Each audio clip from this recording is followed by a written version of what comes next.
اے اللہ، ہم تیری حج کی پکار کا جواب دیتے ہوئے، تیری توحید اور عبادت کا اقرار کرتے ہوئے، تیری نعمتوں کا اعتراف کرتے ہوئے اور تیری بادشاہت کے کمال کو مانتے ہوئے یکے بعد دیگرے آتے ہیں۔ یہ حاجیوں کا تعظیم نصب العین ہے، جس سے خالق سبحانہ تعالیٰ کی بندگی اور اطاعت کا اعلان کرتا ہے۔ مرد اونچی آواز سے تلبیہ کہیں گے اور عورتیں آہستہ آواز میں تلبیہ کہیں گی۔ احرام باندھنے کے ساتھ ہی تلبیہ کی ابتدا، تلبیہ کی انتہا۔ عمرہ والا جب بیت اللہ کو دیکھے تو تلبیہ بند کر دے۔ حاجی یعنی حج کے دوران جب جمرہ عقبہ کی رمی کرے تو تلبیہ بند کر دے۔ بیت اللہ کی حرمت کے پیش نظر رسول اللہ صلی اللہ علیہ وآلہ وسلم نے مکہ سے باہر کچھ جگہیں مقرر فرما دیں کہ جہاں سے حج یا عمرہ کرنے والا احرام کے ارد گرد پہنچنے سے پہلے احرام باندھے۔ جہاں سے حج یا عمرہ کرنے والا حرم کے ارد گرد پہنچنے سے پہلے احرام باندھے گا اور تلبیہ کہنا شروع کرے گا۔ جگہیں مختلف اطراف سے آنے والوں کے حساب سے مختلف ہیں۔ وہ حاجی یا زائر جو مکہ سے باہر رہتا ہے وہ ان مواقع سے یا جو اس کے متصل یا متوازی ہو وہاں سے احرام باندھے گا، چاہے وہ جہاز کے ذریعے یا سمندری راستے سے ہوں، لیکن ان جگہوں سے بغیر احرام کے نہ گزرے۔ عام طور پر جدہ آنے والے ہوائی جہاز میقات کے قریب پہنچنے سے پہلے اعلان کر دیتے ہیں تاکہ حاجی اور عمرہ کرنے والے افراد احرام باندھ سکیں۔ احرام کی نیت کے اعتبار سے لوگوں کی 3 اقسام۔ مکہ کا رہائشی، یہ شخص عمرہ کے لیے حرم سے باہر کسی بھی قریب ترین جگہ سے احرام باندھے گا، جیسا کہ تعظیم میں مسجد عائشہ، اور حج کے لیے اپنے گھر سے ہی احرام باندھے گا۔ مکہ اور میقات کے درمیان رہائشی، وہ حج اور عمرہ کے لیے اپنے گھر سے ہی احرام باندھے گا۔ نمبر 3، میقات کے بعد کا رہائشی، اس کے لیے لازم ہے کہ وہ میقات یا اس سے معلقہ کسی جگہ سے حج یا عمرہ کا احرام باندھے۔ میقات کے بعد کا رہائشی نمبر 3، یہ جو حدود آپ کو نظر آ رہی ہیں یہ میقات کی حدود ہیں، اور یہ خانہ کعبہ کے چاروں طرف 5 مقامات ہیں جو کہ آپ کو نظر آ رہے ہیں۔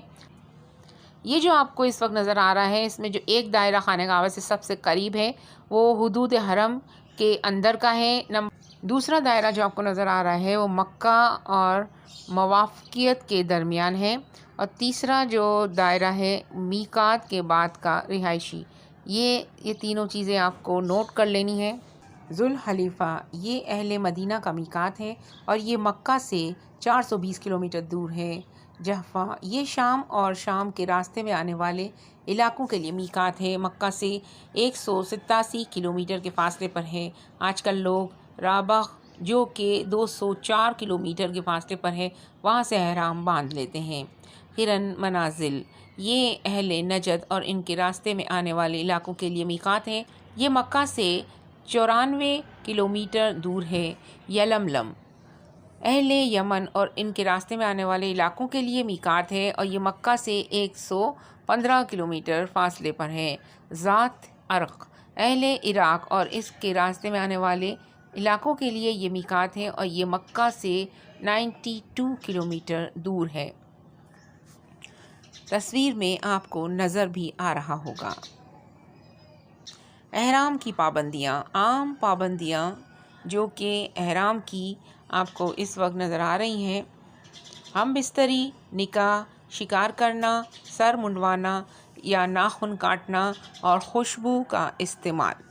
مردوں کے لیے خاص پابندیاں: مردوں کے لیے سر کا ڈھانپنا، سلا ہوا لباس زیب تن کرنا، اور عورتوں کے لیے خاص پابندیاں: عورتیں چہرے اور ہتھیلیوں کو ڈھانپیں، یعنی کہ عورتوں کے لیے چہرہ ڈھانپنا اور ہتھیلیوں کو ڈھانپنا غلط ہے، یعنی عورتوں کے لیے چہرے کو ڈھانپنا اور ہتھیلیوں کو ڈھانپنا منع ہے۔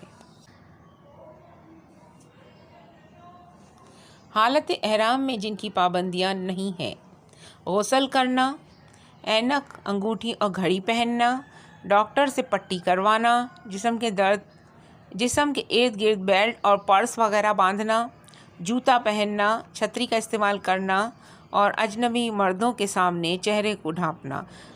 اب آپ لوگ یہ کہیں گے کہ ابھی تو چہرے کو ڈھانپنے سے منع کیا گیا اور اب چہرے سے ڈھانپنے کو کیوں کہا گیا؟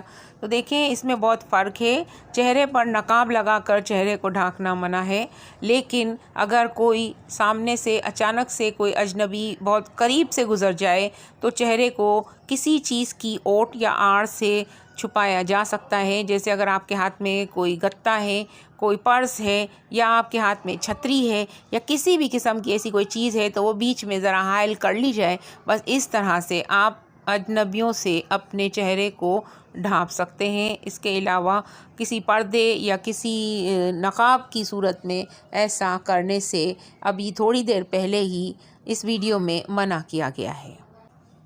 احرام کھولنے کے بعد جسم کے ٹوٹنے اور سوزش سے بچاؤ۔ حجاج اور معتمرین سے جسم کا ٹوٹنا اور سوزش ہو جانا خاص طور پر موٹاپا اور شوگر کے مریضوں کے لیے ایک عام سا مسئلہ ہے، جس سے جلد کی انفیکشن اور رانوں کے نیچے سے سرخ ہو جانا اور بعض اوقات بغلوں اور چھاتی کے نیچے خارش کی وجہ سے بھی ایسا ہو سکتا ہے۔ لہٰذا ایسے میں سوڈو کریم آپ کے لیے بہت معاون ثابت ہو سکتی ہے۔ لہٰذا عمرہ یا حج کرنے کے بعد آپ سوڈو کریم کا استعمال کریں تاکہ ایسی ریڈش اور سوزش سے بچا جا سکے۔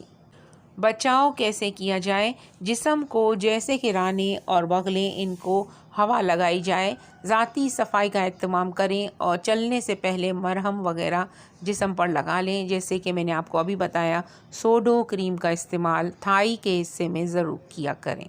اگر انفیکشن ہو گیا ہو تو علاج کے لیے مرہم استعمال کریں اور دوائی لگانے سے پہلے اس جگہ کو اچھی طرح دھو لیں۔ محرم کے آداب۔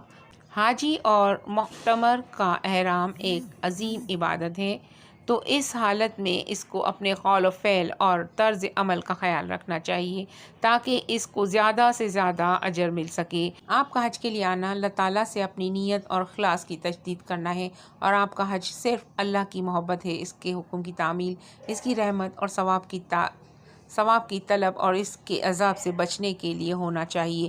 یہ کوئی دکھاوا یا فخر نہیں، اور نہ ہی اس نیت سے ہو کہ یہ کہا جائے کہ فلاں کا حج، اور نہ اس کے لیے اس پر حاجی کا لقب لگایا جائے۔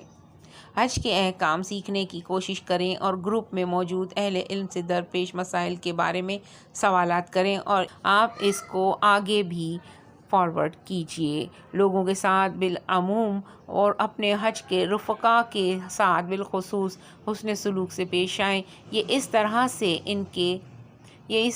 سے کہ ان کو سلام میں پہل کریں اور ان کے سامنے مسکرائیں، جھگڑا ہرگز نہ کریں، ان کے معاملات میں ان کی مدد کرنے کی پوری کوشش کریں۔ مختلف حالات میں پیش آنے والے معاملات کا انتہائی سکون اور نرمی سے سامنا کریں، جیسا کہ رسول اللہ صلی اللہ علیہ وسلم نے ارشاد فرمایا کہ اللہ تعالیٰ نرم ہے اور نرمی کو پسند کرتا ہے، اور وہ نرمی کی وجہ سے جو عطا کرتا ہے وہ سختی پر عطا نہیں کرتا۔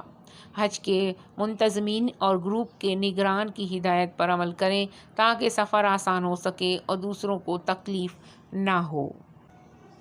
یاد رکھیے گا وہاں بہت رش ہوتا ہے۔ بہت زیادہ رش کی صورت میں ہنگامی حالات اور سیکیورٹی خدمات کے لیے 911 کو ڈائل کر سکتے ہیں۔ سعودی عرب پہنچنے کے بعد کے یہ سارے نمبرز ہیں، اور طبی مشاورت اور سوالات کے لیے 937 نمبر ڈائل کر سکتے ہیں سعودی عرب میں، اور ساتھ ہی ساتھ یہ نمبر جو دیا گیا ہے 9200022814 اللہ کے مہمانوں کے سوالات کے جوابات کے لیے وزارت حج اور عمرہ کے دفتر کا یہ نمبر ہے، اور ساتھ ہی ساتھ خاص بیت اللہ اور مسجد نبوی سے متعلق سوالات کے لیے یہ نمبر ہے 1966۔ یہ سعودی حج اور عمرہ کے نمبرز ہیں جو میں نے آپ کو اس ویڈیو میں بتائے ہیں تاکہ آپ کو وہاں جا کر بھی کسی مشکل کا سامنا نہ کرنا پڑے۔ مجھے اپنی دعاؤں میں یاد رکھیے گا۔ ویڈیو تھوڑی لمبی ضرور ہو چکی ہے، لیکن اس ویڈیو سے آپ کی نالج بہت بڑھ چکی ہوگی اور آپ کو ہر چھوٹے بڑے سوال کا جواب مل چکا ہوگا۔ لیکن اگر پھر بھی کوئی سوال ہے تو ضرور مجھے کمنٹ کیجیے، انشاءاللہ تعالیٰ کے تمام کمنٹس کے جواب دینے کی پوری کوشش کروں گی۔ اللہ نگہبان۔